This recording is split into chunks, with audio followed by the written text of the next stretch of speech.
Dan kita akan pantau situasi terkini penanganan bencana di Aceh Tamiang, Aceh. Sudah bergabung bersama kami produser lapangan CNN Indonesia Irin Wardani. Selamat sore Irin. Irin, kalau berdasarkan klaim dari beberapa pihak yakni pihak pemerintah atau kementerian atau lembaga terkait menyebutkan sudah tidak ada lagi daerah yang terisolasi, sudah terdistribusi logistik dan juga tenaga medis ke masing-masing desa. Tapi bagaimana temuan Anda di lapangan khususnya di Aceh Tamiang? Apa yang masih dibutuhkan masyarakat di sana?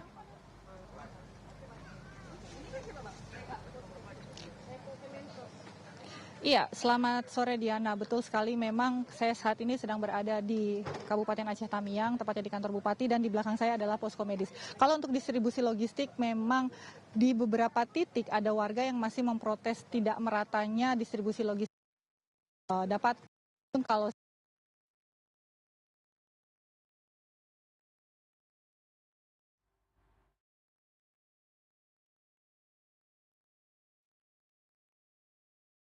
snack itu juga lengkap di kantor bupati. Nah, masalahnya Diana, distribusi sampai ke akar rumputnya, sampai ke tingkat bawahnya itu memang ditemukan masih belum merata. Masih banyak warga yang merasa tidak mendapatkan bantuan logistik. Bahkan ada yang mengatakan, tadi saya berada di Kota Lintang Bawah, mengatakan bahwa mereka tahu ada distribusi logistik, ada logistik yang cukup banyak, tapi sampai di tempatnya mereka tahu ada distribusi logistik, ada logistik yang cukup banyak, tapi sampai di tempatnya mereka tidak dibagi. Karena di setiap kampung itu ada koordinatornya, Diana, yang mereka sebut sebagai kepala lorong atau keplor. Nah, sayangnya keplor itu di beberapa tempat, di beberapa wilayah, di beberapa titik itu tidak menjalankan fungsinya, sehingga memang masih banyak warga yang mengandalkan bantuan-bantuan yang ada dari jalanan, dari relawan-relawan di jalanan.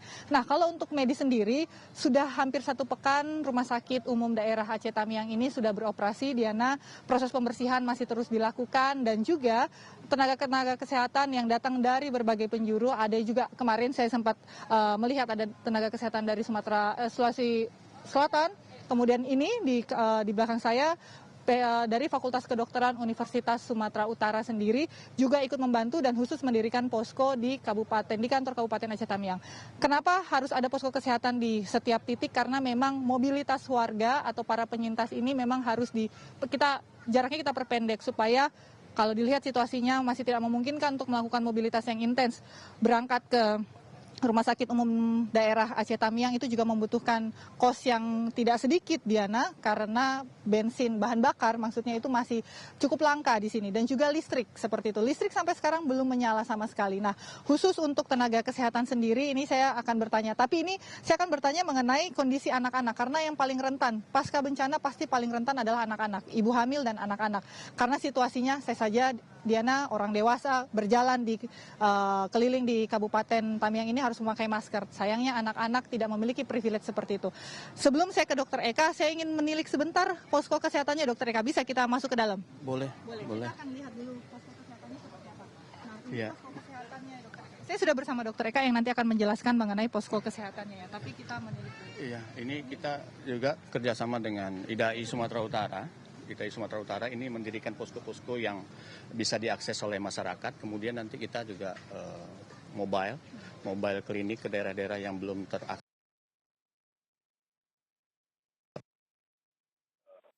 Tamiang sudah mulai berfungsi, sehingga nanti rawatan-rawatan yang kompleks Kirimkan. Dok, tapi ini situasinya kan kirimkan ke sana. Dok, tapi ini situasinya kan ini sangat urgent sekali ya, sangat darurat sekali ya. Benar Bu, benar. Jadi kita memang sangat prihatin. Sejak tanggal 4 Desember kemarin kita sudah turun mulai menyisiri Aceh Tamiang. Dari sejak bencana terjadi yang tanggal 29 kita di Medan, kemudian kita sisiri dari Langkat, Hinai, Cempa, Pangkalan Berandan, Besitang, hingga akhirnya buka akses tanggal 3 Desember. Kita tanggal 4 IDAI Sumatera Utara sudah masuk membantu teman-teman IDAI Aceh di Aceh Tamiang ini. 3 dokter spesialis anak yang terdaftar kita bantu, dan kita dekatkan akses pelayanan kesehatan pada anak-anak di Aceh Tamiang. Oke. Dok, ini poskonya ada tulisannya veto maternal juga, jadi tidak khusus juga untuk anak-anak ya, tapi juga untuk ibu hamil. Jadi adakah yang bisa menjelaskan ya? Benar, ini nanti kita kebetulan memang tim SPOG kita dari Fakultas Kedokteran USU yang bergabung dengan IDAI juga di sini ini merapat dan membantu untuk ibu hamil yang bisa dilakukan USG feto maternal. Tapi memang ada jadwalnya kita, dan kita harapkan nanti dukungan terus mengalir dari Bapak Ibu sekalian untuk bisa tetap bagaimana anak-anak ini bisa bertahan di situasi bencana. Sambil kita keluar, Dok, karena ini nanti jangan kita lama-lama di sini karena kita juga pastinya bawa virus ya, Dok ya. Nggak ya, bercanda, Dok. Tapi ini memang ruangan yang sangat darurat sekali untuk melakukan tindakan medis ya, Dok ya, ruangan. Iya. Tidak ideal sama sekali. Iya, di suatu bencana seperti ini ya bagaimana kita akses yang minimal lah yang kita berikan, Bu. Kemarin kita di Bukit Tempurung kita harus sepaksa mengirim kasus anak 15 tahun usus buntu, itu bantuan dari tim Makassar, kita infus pasien, kemudian kita kirim ambulan dari Adam Malik, Rumah Sakit Adam Malik, kemudian kita kirimkan ke Rumah Sakit Langsa untuk dapat penanganan dari tim bedah RSCM. Anaknya sudah sembuh, dan 2-3 kasus itu termasa kita rawat juga di rumah sakit yang terdekat dengan kasus ISPA. Nah, Dok, pasca bencana ini udah masuk minggu ketiga. Pasca bencana, belum, kalau saya dari kacamata saya melihat belum ada signifikan progres. Pembersihan tempat tinggal itu juga belum maksimal. Anak dari dokter sendiri, seharusnya kita udah sampai di tahap mana sih dalam proses bencana ini? Ya,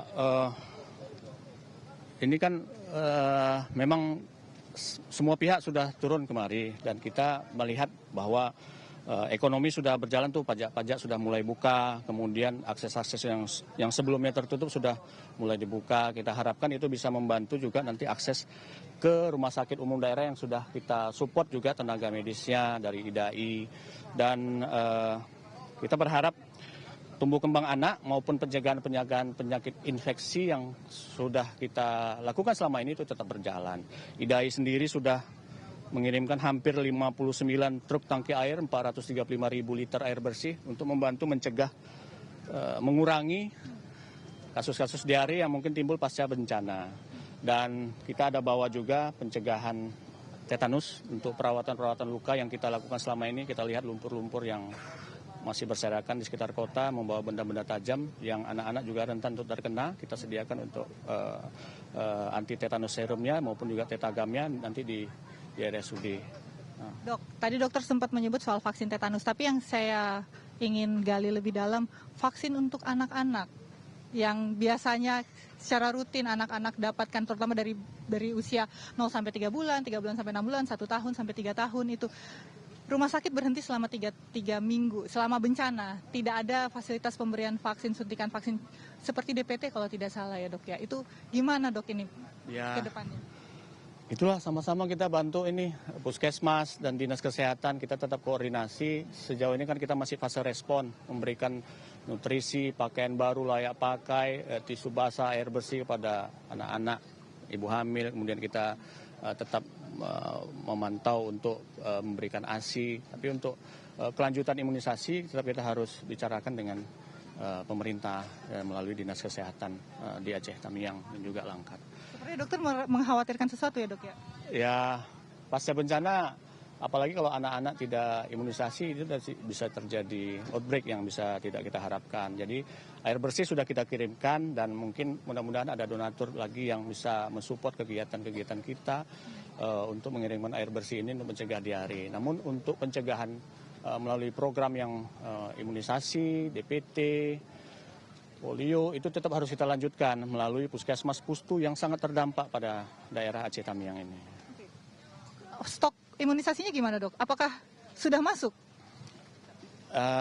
Itu nanti kita harus bicarakan dengan Dinas Kesehatan. Ini gimana ya, Bu? Airnya setinggi atap ya, barangkali rusak. Tapi sudah berdatangan itu pasti dari Kementerian Kesehatan untuk menyikapi hal ini. Kelihatan dokter khawatir sekali ya, Dok ya? Pasti. Apalagi pasca bencana seperti ini, status imunisasi yang harus kita lengkapi dan pelayanan kesehatan terhadap anak, termasuk anak-anak disabilitas itu harus tetap kita dekatkan. Karena hak mereka untuk hidup lebih baik dan lebih sehat. Dan tumbuh sehat dengan layak untuk Golden Generation yang... Golden Generation kan targetnya 2045 Golden Generation. Benar. Dokter Eka, terima kasih atas penjelasannya.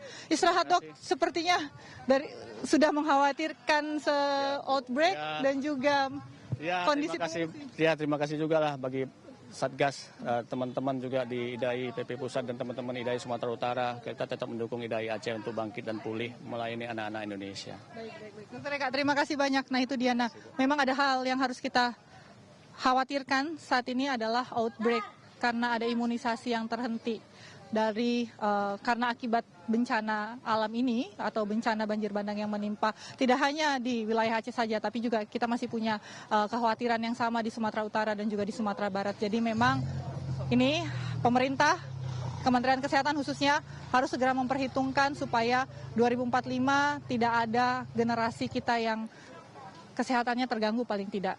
Seperti itu, Diana. Baik, salam hormat bagi para tenaga medis yang bekerja di sana dan juga salam sehat untuk Irin dan juga teman-teman media yang masih berjibaku untuk memberitakan berita dari sana. Terima kasih Irin atas laporan Anda.